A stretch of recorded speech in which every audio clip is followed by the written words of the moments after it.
Once we kind of get to the core of that, the world truly is limitless for you at that point. Once you can get to that core and identify all of those things that were placed on you, then you can go in whichever direction you please. You can really start building a foundation that is truer to your soul's mission, whatever that may be. That's Parisa Frost. I'm Cara Duffy, and this is the Powerful Ladies Podcast.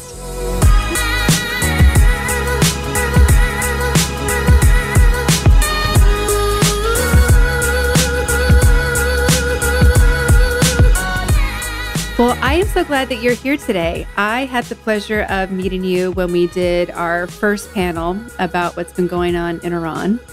And you had such amazing insights, and your experience, I think, lends to a lot of that, which is why I really wanted to have you come back and dive into an episode just about you and what you're up to in the world and how you're out there being of service. So let's begin by telling everybody your name, where you are in the world, and what it is that you do. Sure. So my name is Parisa Frost. I'm based out of Los Angeles, California, and I am a clinical art therapist, an identity-affirming marital and family therapist, as well as a yoga teacher in training. So just a few things. Yeah. Mm-hmm. Yeah. So just a few different hats. You said something that I haven't heard often when people talk about providing therapy, especially marital therapy. You said identity affirming. Yeah. What does that mean? Yeah. So it really means coming into each situation with cultural sensitivity and really affirming that person's intersectional identities for where they're at, how they express themselves in the world, and forging ways to really complement that, because our identity is so much of how we're showing up in the world and in our relationships. And oftentimes, I think a lot of practitioners don't necessarily miss that piece, but it's not centered in the way that it should be, in my vantage point. Because I imagine it's a little bit of like, oh, well, now we're dealing with two crises of identity and, whatever the marriage identity is as a union, but that is your world, not mine. So what is actually happening there, and how does that help in those relationships? Yeah, absolutely. And so much of that identity piece too comes from like our family of origin, from our racial, our religious, our sexual identities, and how do we merge them in a way that makes sense for the family unit, or for the, not even necessarily family unit, but for the marriage unit in and of itself.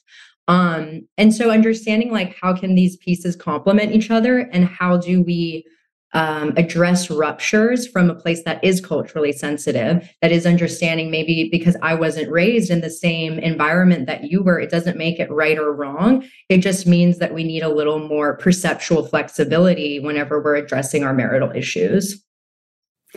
If we go back to 8-year-old you, would she have imagined that this is what your life is today?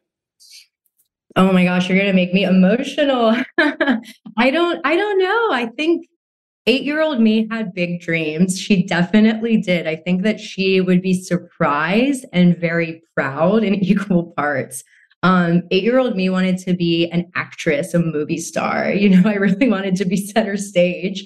And I think that it's kind of beautiful and ironic that I chose a life path that is really about centering the person in front of me. And what joy has this job brought you? Because there's, you look at your website, you listed all the things that you're doing. There's so much compassion for that other person being seen in what you're up to. Like, how has that changed your life and how you're viewing the world? Wow, that's such a good question. I think it's changed my life radically. It's made me more tender, more gentle, more understanding, even in looking at really just vulgar situations, the things that humans can do to each other is unconscionable, but really centering like, how did we get here? And it's never what's wrong with you. It's what happened to you. How did we get here?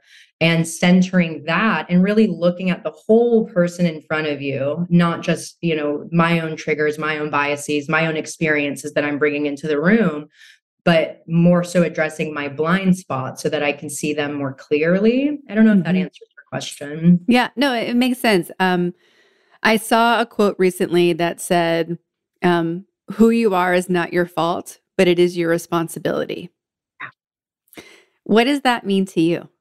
Yeah, I love that. That's so funny because that quote actually came into my awareness recently too, and it's been tinkering in the background.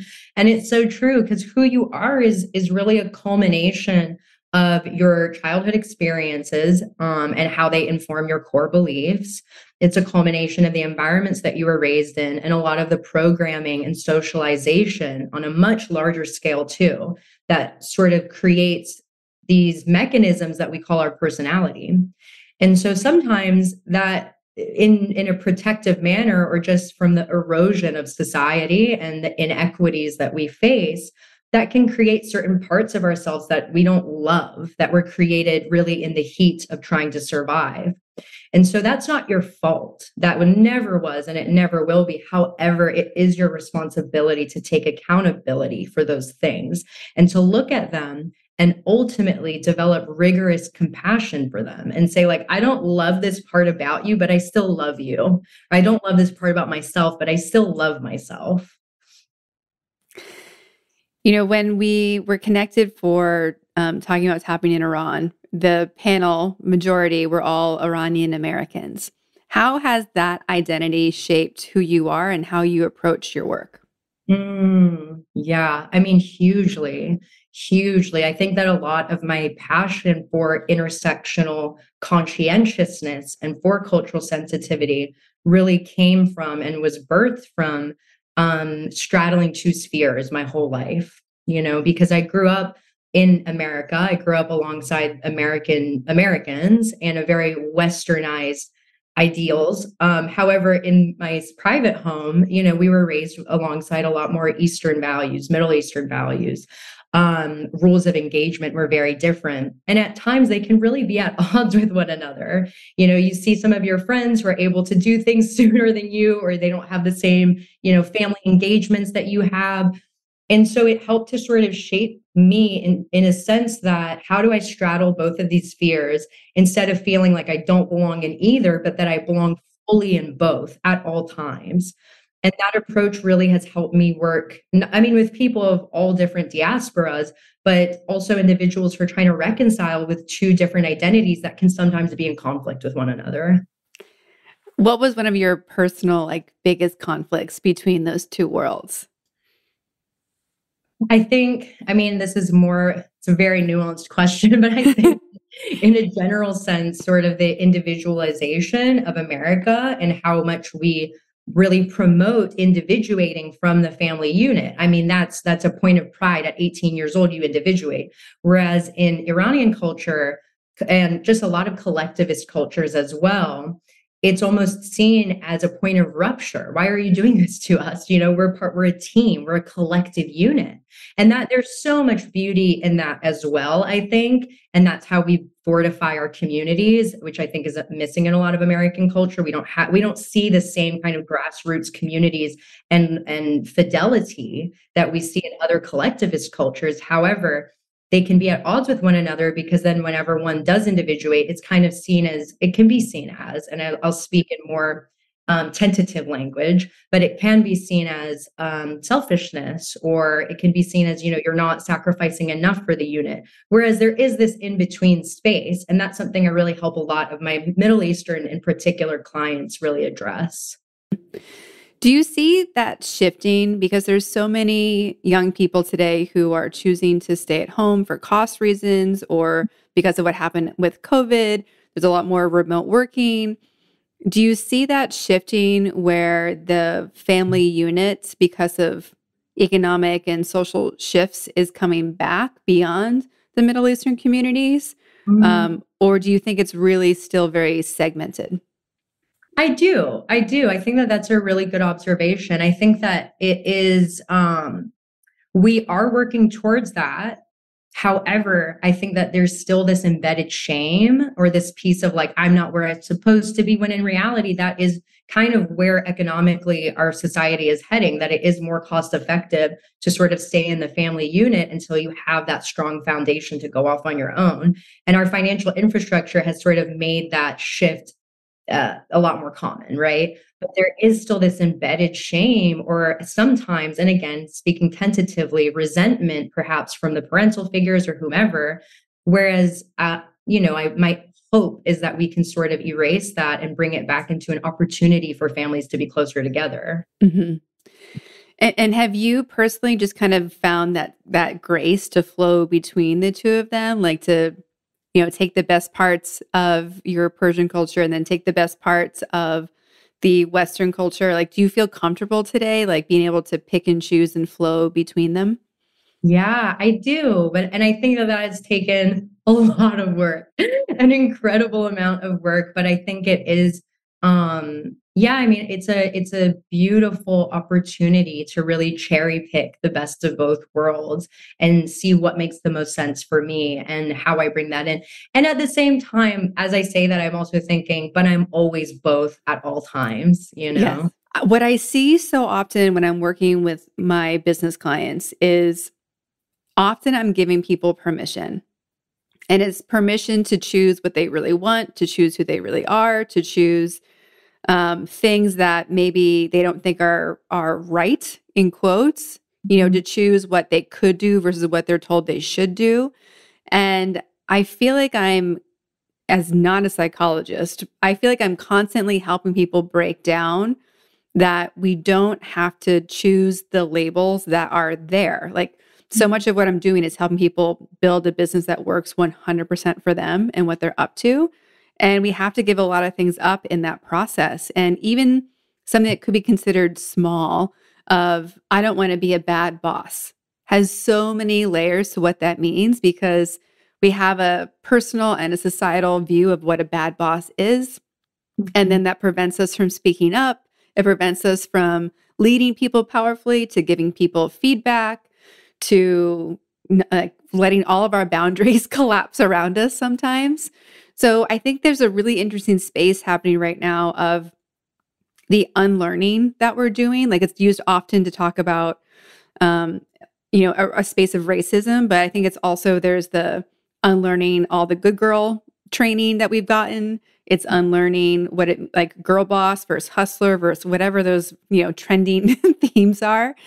But there's a lot of unlearning happening. And is that something that you're seeing across the board with who you're working with?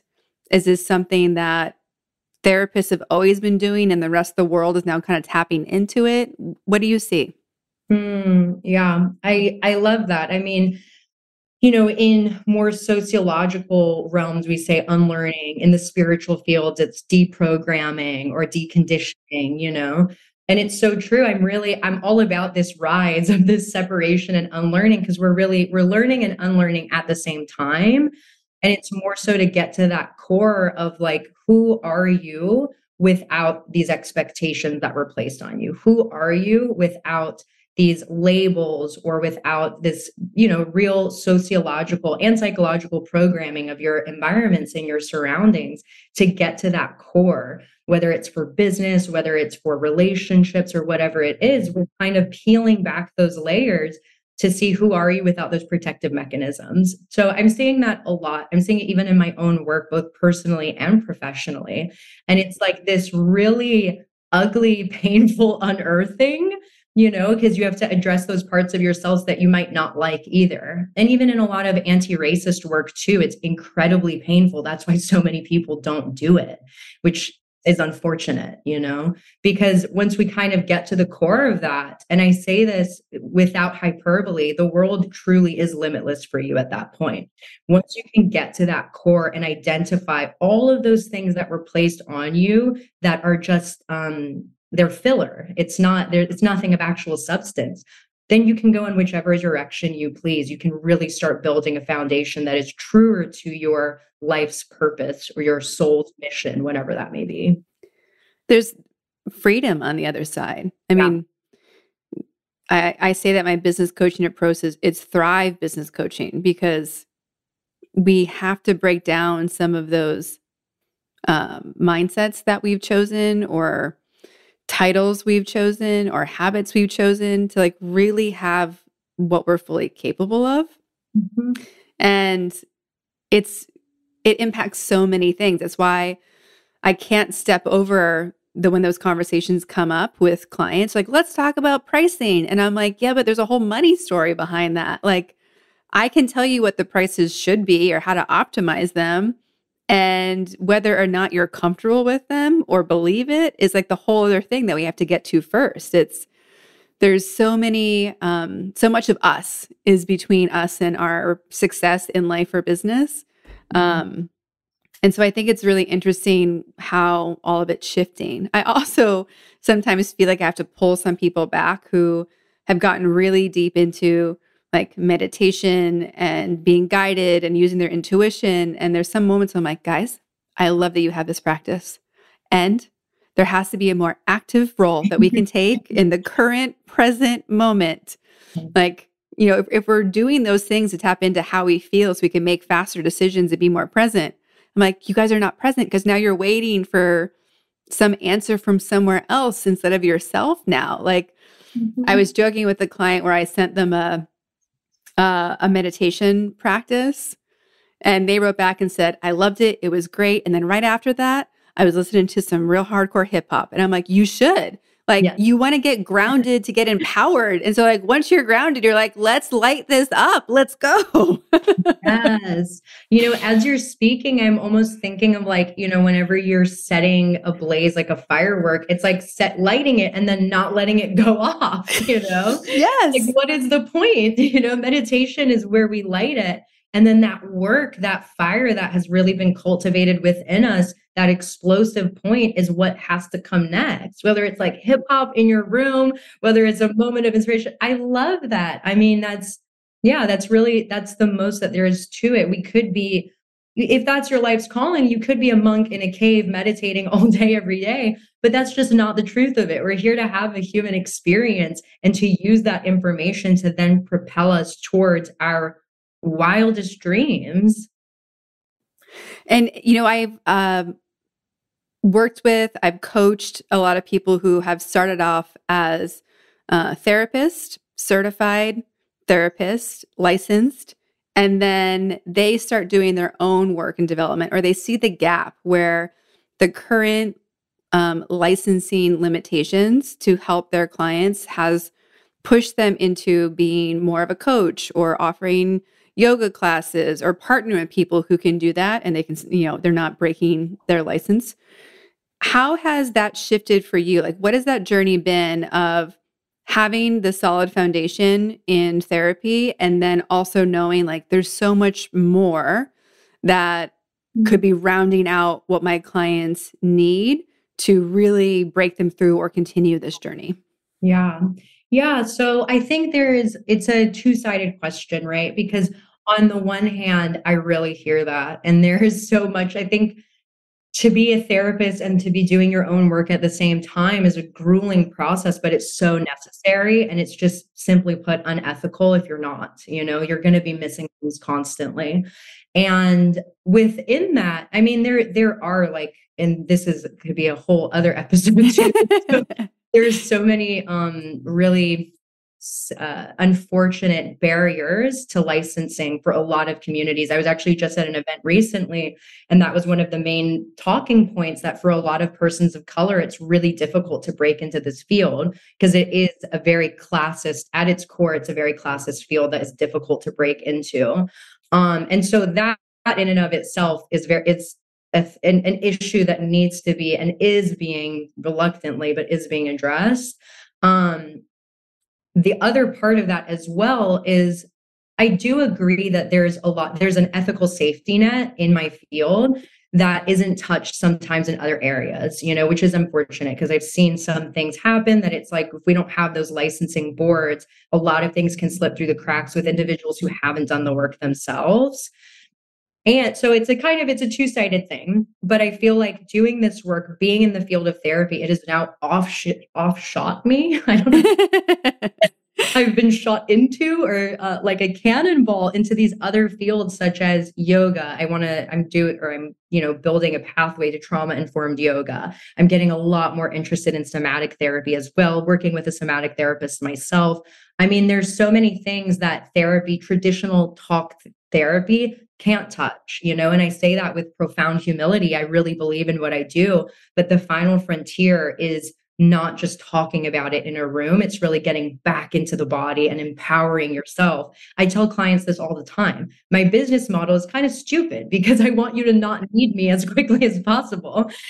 My goal is to become obsolete as quickly as possible so you can find and tap into that wisdom yourself and develop things that perhaps a coach could offer or a yoga instructor to really supplement what you're learning with me. Does that make sense? Makes total sense. I highly recommend, if you haven't found it yet, Yoga Zama. It's psychotherapeutic yoga teacher training. It's the program that I went through. It was amazing. And it was built by a therapist and a neurologist who both realized that they needed yoga to supplement where some of the trauma was hanging out with their clients. Really fascinating stuff. But that's a great program to look at if you're interested. Yeah, thank you. I think that I'm in a similar field where people call me when they need me. We work together, and there's this interesting balance of, sure, could you quote unquote graduate from business coaching? Yes. And if we're doing our job right, there's always going to be the next level that you're processing and going through, and it becomes a journey together. Yeah. Do you have clients that are like, I am never letting you go? Like, I need you for this, monthly, weekly, biweekly check-in because you get me, we've done this work together. Like, you're now just part of my routine and my wellness program. Yeah, definitely. Absolutely. And it's such a fine line, right? Because on the one hand, it's part of my role is to be that secure base, that supportive person. Oftentimes, whenever we're realizing that we don't have that much support in our field or in our realm, or, the support that I'm offering is a lot more objective and unbiased than maybe a friend or a parent could give. And while it's important to have that support and that stability, we're also working to ensure there's no codependency or any codependent patterns. And it gets hairy because sometimes people really need that. I've had clients who have to bump up to seeing me a couple times a week because they're in crisis. And that's totally appropriate for that moment or that epoch in time. But we're really trying to work towards just check-ins, just checking in. So I do have clients like that, and I'm constantly telling them, I'm not in the driver's seat. I'm just holding the GPS, you're the one in the driver's seat. And eventually we're going to have done this route so many times, you don't even need the GPS anymore. You can just do it by muscle memory. So it's like a very gentle letting go. Yeah, absolutely.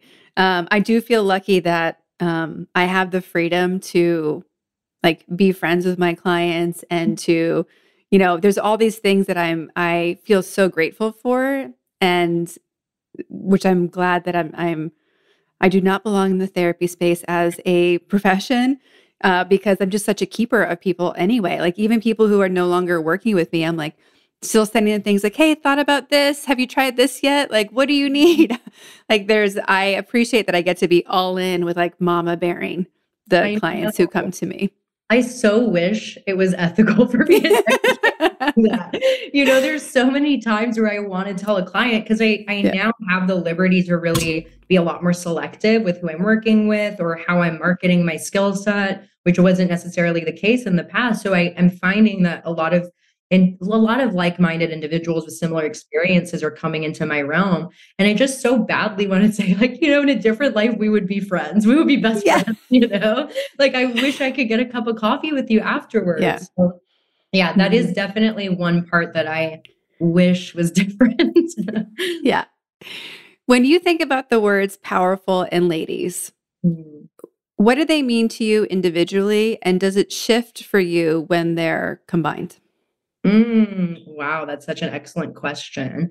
Absolutely. I think individually, very different than when combined. When I hear the word powerful, I hear something twofold, something that can be empowering or something that can be dangerous. Because whenever power, and I'm actually kind of seeing this in the yogic field and community more as people sort of ascend in their practice and get power, we see a lot of predatory behavior. And this is the same even within therapists as well. unchecked power can turn very predatory very quickly in our society. Whenever we combine the word powerful ladies, suddenly it has a completely different connotation to me, because I really see, whenever I think of a powerful woman or a powerful lady, I see her in community with other ladies, with other powerful women, and we really are stronger together. There's less of this competitive feel of who has the most power. It's lift one up to lift us all up. Yeah, that's my immediate reaction. When you look at your personal journey, how have women been integral in your journey, your support, you getting to where you are today? Oh my gosh, everything. Women need women. Whenever I was younger, I was one of those obnoxious girls that was like, I just get along better with boys, which is Me too. it really is.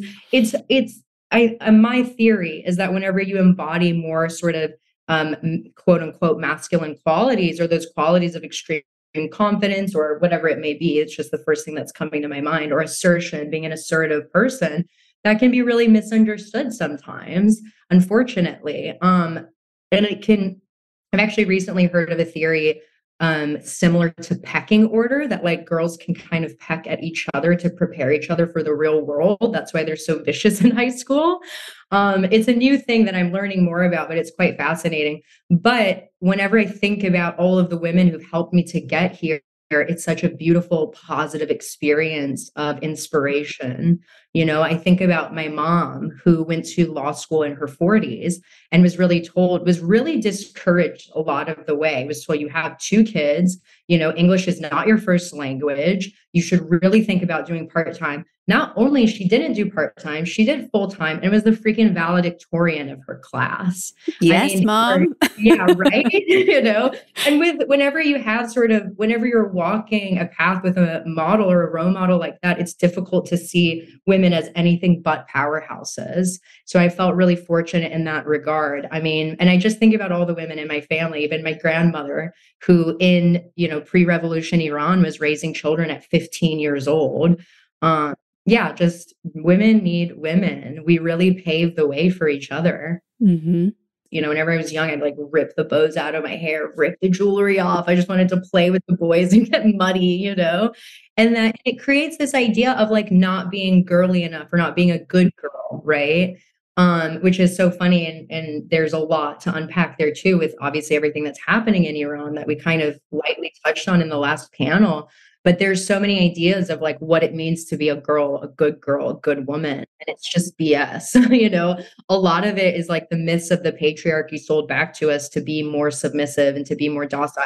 And there's really nothing wrong with those attributes. If you are a more soft-spoken person, great. But that can't and shouldn't and never was the end all be all for us. It's just that's the mechanism that makes it the easiest to contain us. Yeah. Well, and it's so interesting, I think, how we're using language to contain people and at what cost. Right. My brother gave me a graphic novel called The Last Man that I just finished last night. And it's this idea that one day, like anything with a Y chromosome just instantly dies. Wow. Animals, plants, humans. And there's like, they have one guy and one male monkey left and they don't know why.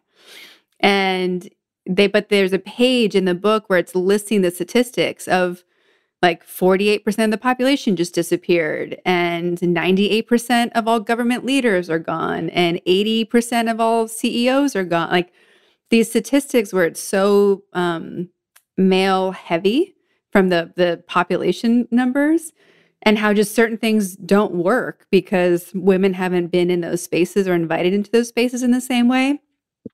And like what you have to deal with. But it's a really interesting book. I recommend it. But I do think it's interesting, like this needing to control people and not. You and I would probably say that it's a matter of like, what are they afraid of, right?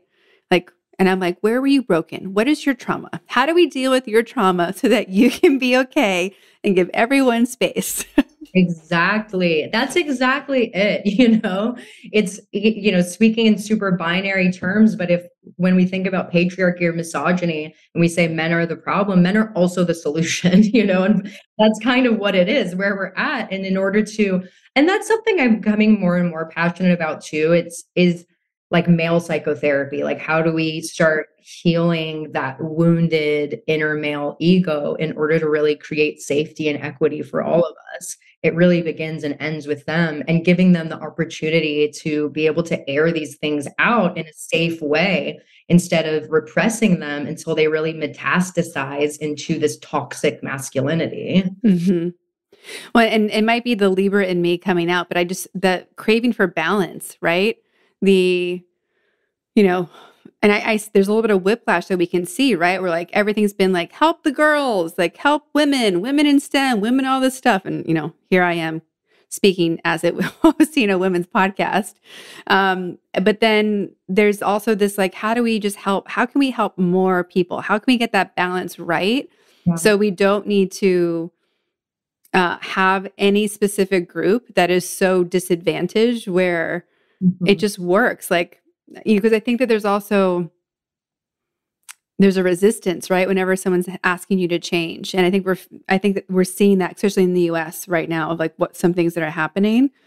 And like, how do we get past the point of like the pendulum swinging so far? Like, how do we kind of come back to this centered place where we can all just be all the things, we're all going to be fine, we have enough resources, like, bless you.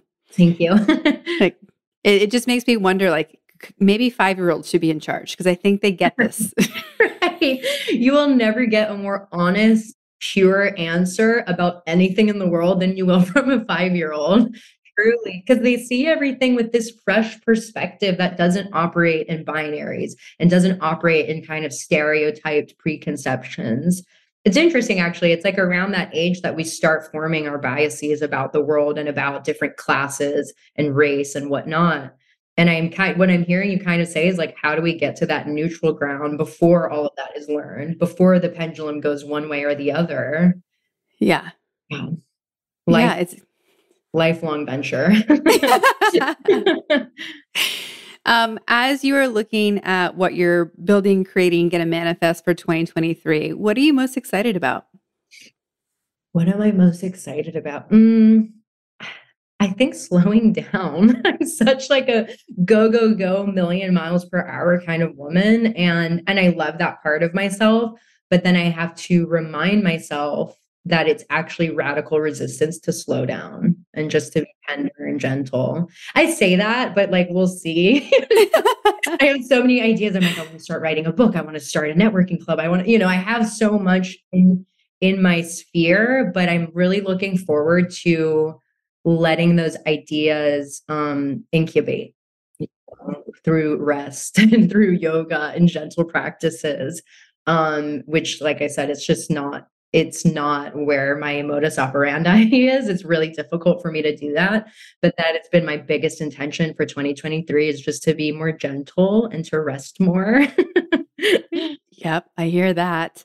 Yeah. When you're ready to write your book, let me know. I have an amazing independent publisher who is crushing it. So nice. I would love to get that information from you. Yeah. I'll make sure you get it soon. We ask everyone on the podcast where they put themselves in the powerful lady scale. If 0 is average everyday human and 10 is the most powerful lady you can imagine, where would you put yourself today and on average? Oh my gosh. Well, today I'm feeling so powerful. Today I'll put myself at a 9 or a 10. Thank you for having me on. The Leo in me says that I strive for a 9 or a 10 every day. But I think I'd put myself more at, I'll be humble, say like a 5 or a 6 on average. I'm trying to embody a more subtle tonality of power of what it means to kind of work in the background and help people ignite that in themselves, if that makes sense. Mm-hmm. One of the best practices that I adopted ages ago, I did it intentionally for 30 days when I was initially reading the book it came from. But I would wake up every day and say, who do I get to serve today? I love that. It helps me bring down the feeling that I had to cause things and instead could just be in a receiving and reactive space instead of pushing. Because like you, I am real good at pushing things uphill. And then I'm like, why am I so tired? I'm like, oh, because I've been pushing all of these ideas uphill versus just like letting them grow on their own sometimes. Yeah. Absolutely. I'm so like that. It's like I plant the seed and then I'm plucking it out every week. Like, why have you not grown more? I forget that we plant the seed and we create the proper environment and conditions for it to grow. But that greatness really takes a long time to set. And I give this example to my clients all the time, actually, that bamboo is one of the strongest, most fortified plants out there. But it takes 5 years to even see the first sprout because it's developing this profoundly intricate and solid foundation underground. And I think I have to remind myself all the time that even if we're not seeing the sprouts, that foundation is happening slowly and naturally. Well, and I think to bring that analogy a step further too, every plant, even bamboo, like the ones that are the healthiest, they're never by themselves. They're always like, who else wants to come hang out? Like, because what is it, like 3 tiers of plants are like the most successful, right? The ground cover, the one that's tall, the one that's climbing. So I think even though I practice this and preach this I definitely preach it. I practice it somewhat, but I will still forget. I'll get so sucked into my head about why isn't it working? It's my fault. What can I do? Me. And I'm like, hold on, who can I just ask? Yeah. I have all these people who are so amazing that I am asking to come hang out with me on a regular basis. I'm like, why don't I just ask them? Why don't I just tell that group, here's what I need? Which leads me to what we're asking everyone on the podcast now, which is, what do you need? What would you love more of? How can this powerful ladies community or myself, like how can we help you and either grant some wishes or help you manifest some things? Yeah, I love that. What a great question. What do I need? I think something I've been trying to call in a lot more for 2023 is intentional community, and really finding, and this is it happening in real time, finding like-minded women and people in general to just connect with, to dialogue, share ideas. I think that buzzing atmosphere is where I personally really thrive, like I can incubate my ideas all I want on my own, but having that sort of erosion of, dialoguing with other people, hearing some others' input, it really sort of sharpens that sort of discernment and refines those ideas. So I think, just intentional community, that would be my biggest wish for this incoming year and in general. I love that. So for everybody who wants to collaborate with you, support you, be part of your community, work with you potentially, where can they find you and follow you? Yeah, thank you. So for potential clients, anyone who would want to work in psychotherapy, you can find me at parisafrost.com, parisafrost.com. For other professionals, and this can be anyone in the healing realm, acupuncturists, yoga instructors, therapists, coaches, whatever it may be, I do have a networking, I call it a networking group, but that's really not the purpose of it. It's really more of a connecting group called Hiking Healers. You can find that at hikinghealers.com. We meet every couple months in nature to do art making, to do self-care, to dialogue, to hike, really just to connect with other healers out in the great outdoors. I also send monthly resources out, free resources every month as well. So for professionals, you can find me on there. Clients, you can find me at my website. Or if you just want to say what's up and have a cup of coffee, I would love that. I would adore that. Amazing. Well, I am so thankful that you've taken time out of your busy day to hang out with me, to share your story with this community, and just to keep being who you are. Like I really appreciate that there are women like you doing these things and doing everything you can to make room for others and to just make the impact that you want to see, right? Like to choose to step into being of service is often a scary choice to make because there are so many selfish demands that this life has on us. And so I just want to say thank you for the lives that you're changing and the space you're creating. Thank you so much for having me. This has just been such a blast, and you're such an inspiration as well, and all that you're doing for the community of powerful entrepreneurial and self-healing women. Thank you. You're so welcome.